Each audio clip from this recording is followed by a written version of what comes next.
I'd certainly like to see what Miss Marshall has stashed in there. Then the combination to the box, it must be found. Trial and error will not open it.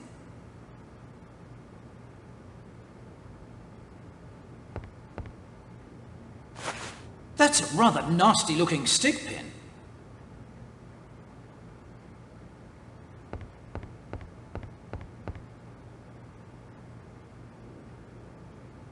More green fabric.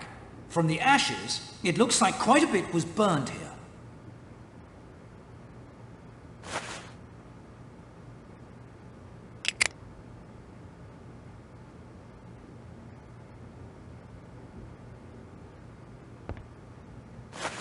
Linda's watch. It agrees with yours exactly, Poirot. Therefore the watch, it is correct to the second.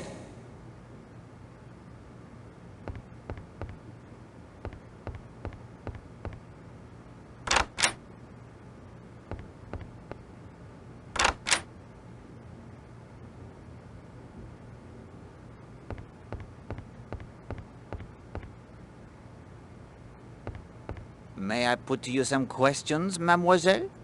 Of course, I'll do anything I can to help. Could you please tell me of your movements this morning? I had breakfast shortly after 9, say 10 past. Then I collected my book, spoke with you in the lobby briefly, and went to read at the Ledgers. That must have been about 25 past 10. I came back to the hotel about 10 minutes to 12, got my tennis racket and played until about 1. From about 10:30 until 20 minutes of 12, you were at the Ledges and never left there during that time? Not entirely. At about 11, I went back to my room to fetch my sun hat. I saw Kenneth Marshall typing in his room. Indeed? From the hall, perhaps? Or the balcony? The hall. His door was slightly ajar. Did you see Madame Marshall this morning? No. You did not see her as she paddled her float round to Cutter's Cove? No, she must have gone before I got there. Did you see anyone at all on a float or in a boat? At the Ledgers? Possibly Mr. Blatt. At least I think it was his boat. It had a white sail, though. You didn't see Monsieur Redfern and Mademoiselle Brewster when they rode past? No, I don't think I did. You see, I was reading, only glancing up occasionally. Did anyone pass you on the path? I was on the lower ledge. Unless someone had called out to me, I doubt I would have noticed them. You were, I think, acquainted with Captain Marshall? He is an old family friend. We grew up next door to one another, although I had not seen him for a good many years. It must be nearly 12. Were the Marshalls on good terms with one another? On perfectly good terms, I should say. Monsieur Marshall, he was very devoted to his wife? Ken, Mr. Marshall, is rather old-fashioned. He hasn't got the modern habit of shouting matrimonial woes upon the housetop. Did you like Madame Marshall? No. Why was that? She was bored to death with women and showed it. On the other hand, men were a very different story. Do you think her husband was aware of her interests in that line? I think that he accepted his wife quite frankly for what she was. He had no illusions about her. But I could be wrong. Do you know of anyone with a grudge against Madame Marshall? Only wives. But since she was strangled, I presume that it was a man who killed her. Mademoiselle, may I ask a favor of you? You found my typewriter, Monsieur Poirot. I am in your debt. What would you have me ask, Hastings? Could you compare some pieces of fabric for me? I would be happy to. Fabric is something I know quite a bit about. Merci. The perfect favor to ask. You are learning to exercise their little gray cells with great skill. It would seem the obvious request. This cut piece is fine silk. From a lady's hat, I would say. The torn bit is rayon, inexpertly dyed. And this burnt piece is from the same rayon as the torn fabric. Many thanks, mademoiselle. I thank you for your cooperation.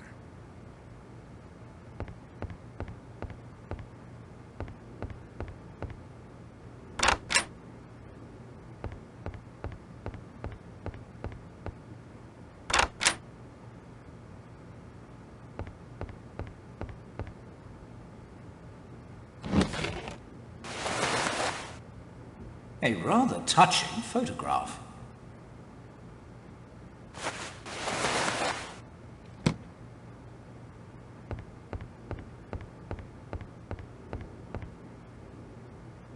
Mrs. Redfern's sketching supplies.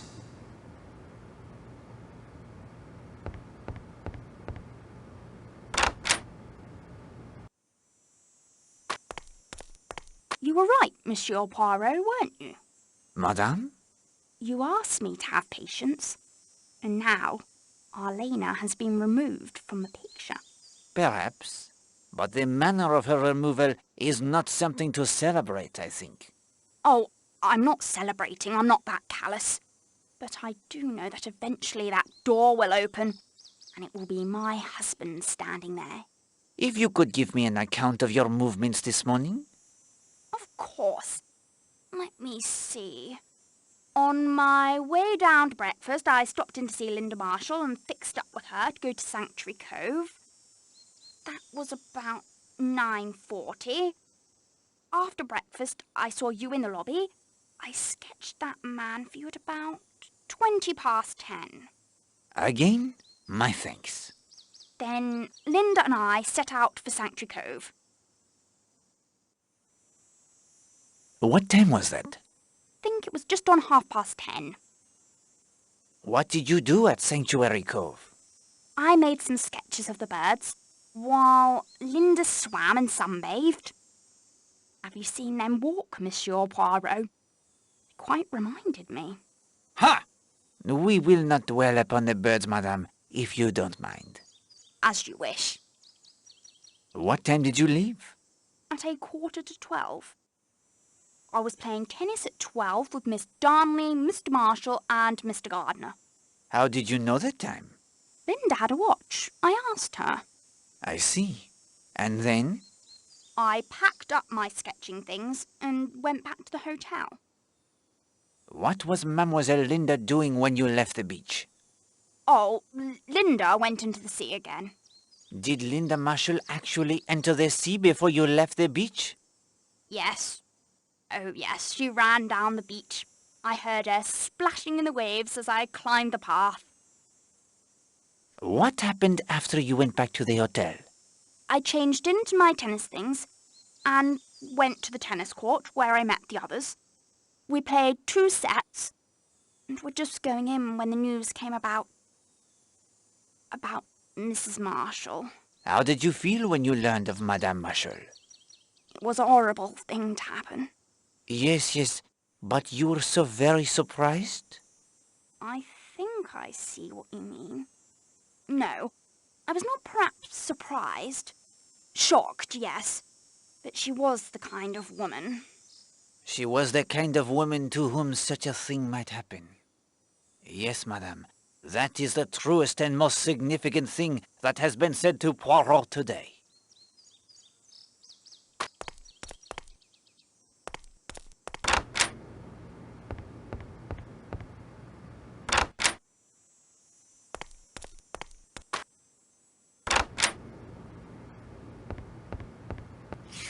This may be important.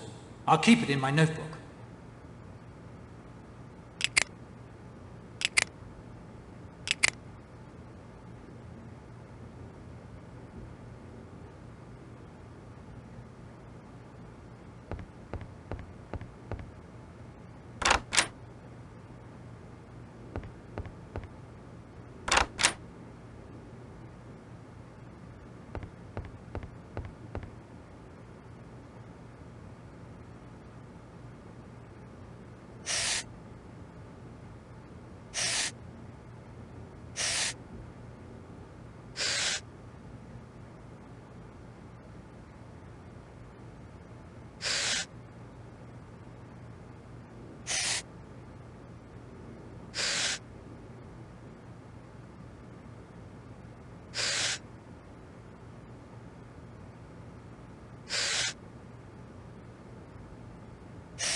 This document bears further study.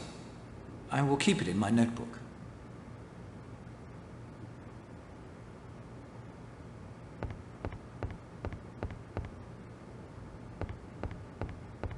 Interesting.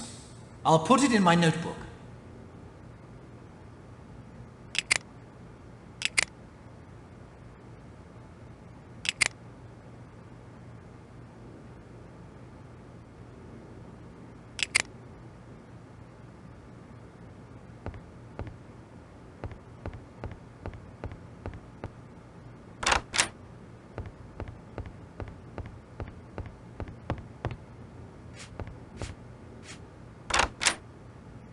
This room belongs to Mr. Blatt.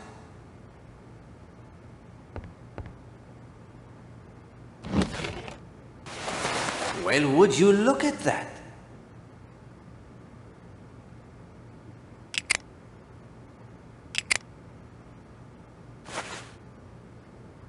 That will do quite well.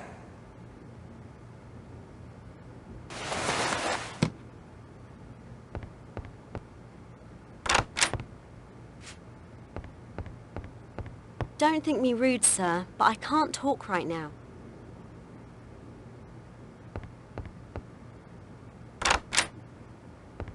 If I remember correctly, this must be Stephen Lane's room.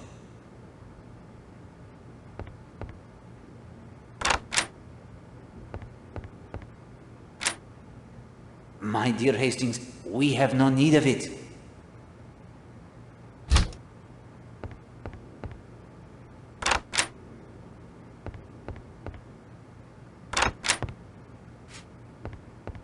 Pardon me, sir. I really cannot talk at the moment.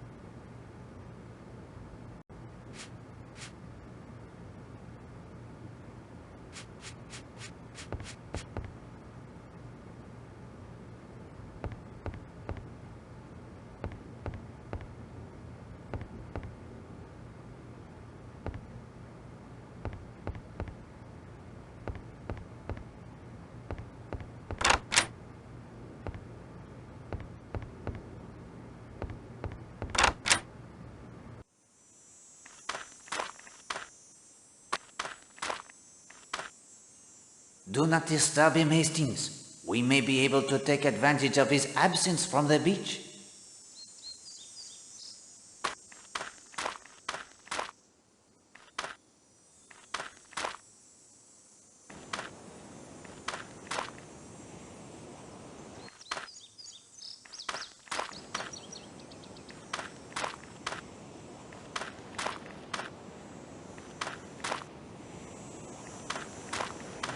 Hello, Monsieur Poirot. I'm sorry.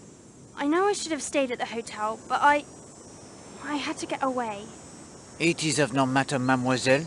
I knew I should find you here. May I ask the questions? Yes. Can you tell me how you spent the morning? After breakfast, I came here to Sanctuary Cove with Christine, Mrs. Redfern. When was that? We started off from my room just before the half hour. 10:25. What did you do when you got here? I swam, then sunbathed, while Christine sketched the gully moors. Then later I went back in for a bathe, and Christine went back to the hotel to get changed for tennis. Did you like your stepmother, mademoiselle? Oh yes, Arlena was kind to me. Did your father and your stepmother ever quarrel? Oh no, Father doesn't quarrel with people. He's not like that at all. Have you any idea who might have wanted to kill your stepmother? Well, I hate to say it, but Mrs. Redfern might want to.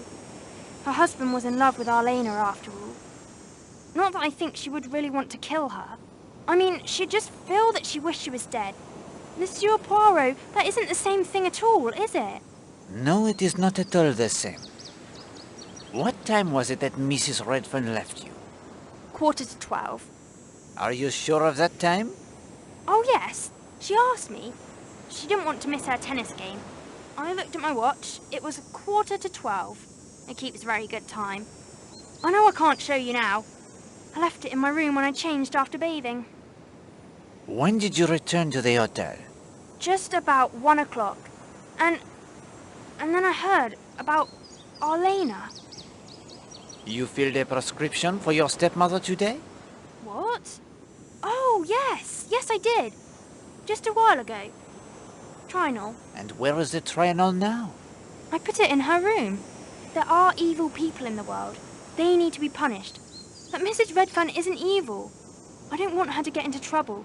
She loves her husband, that's all. Don't you think?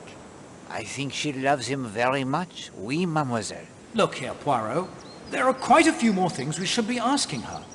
She clearly wasn't telling the truth about her feelings for Arlena, or about her father and Arlena never fighting. Hastings, that is a very troubled child. I think it would be very unwise to press her. Besides, there is still more we need to discover about the events at Miss Potter's school for the young ladies.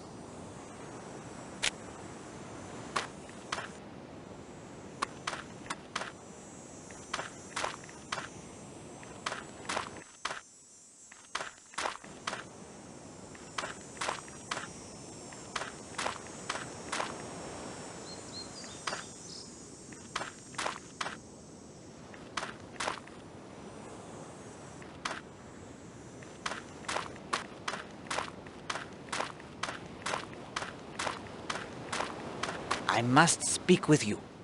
Sir, Colonel Weston says I should answer any questions you might have. Murder. Isn't it horrible? It is indeed. What can you tell me about the murder? Nothing. Nothing at all. I had to go rake that tennis court again this morning. I was there from 10:30 until several of the guests turned up to play around 12. Can you believe somebody had been digging it up? Oh, that is terrible. I am sorry you were put to so much trouble. Oh, that's all right. It's not as if you did it. This is a washout. He knows nothing. He can still be useful, Hastings. See if you can find out how. You told me you will be the Navy frogman soon. Yes, sir. I hope this murder doesn't hold things up. You can swim deep as well as fast? I should hope so. Mademoiselle Brewster tells me something was thrown into the rocky bath. Do you think you could swim down and find it? I suppose I could under ordinary circumstances, but this murder has right unmanned me. If I had something that would brace me up, that might do it. Liquid courage, if you catch my meaning. Well done, Hastings. We now know the service George can perform for us. We lack only the means to enlist his aid. Merci, Monsieur George. I will speak with you again. You know where to find me, sir.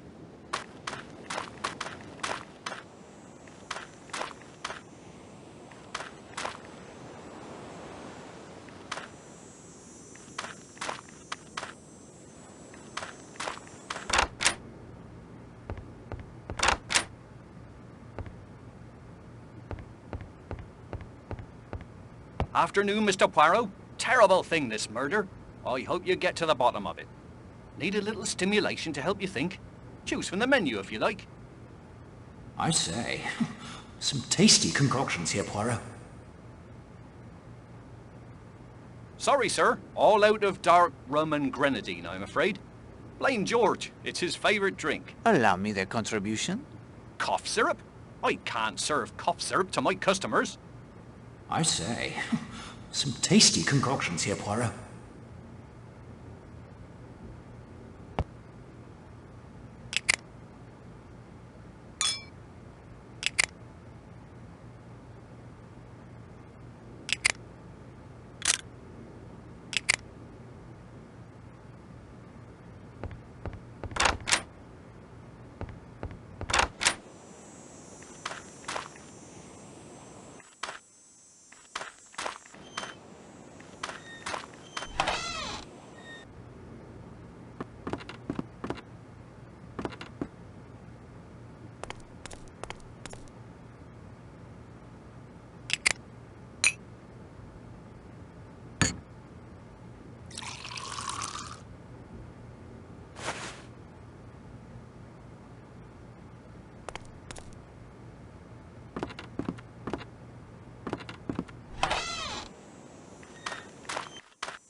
Afternoon, Mr. Poirot. Terrible thing, this murder. I hope you get to the bottom of it.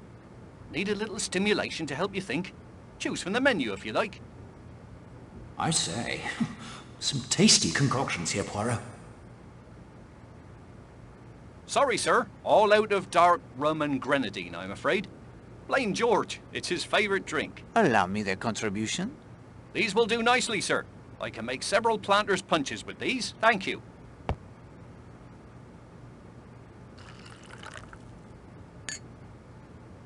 There you go. Merci.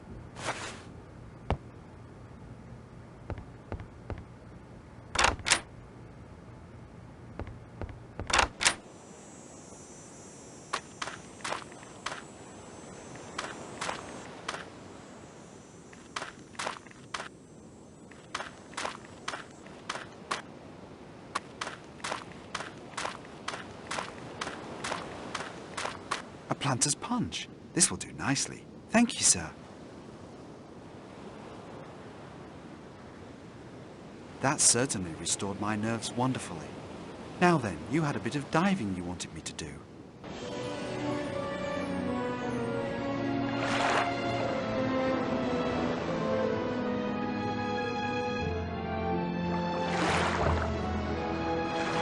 No luck yet, sir, but I'll have another go.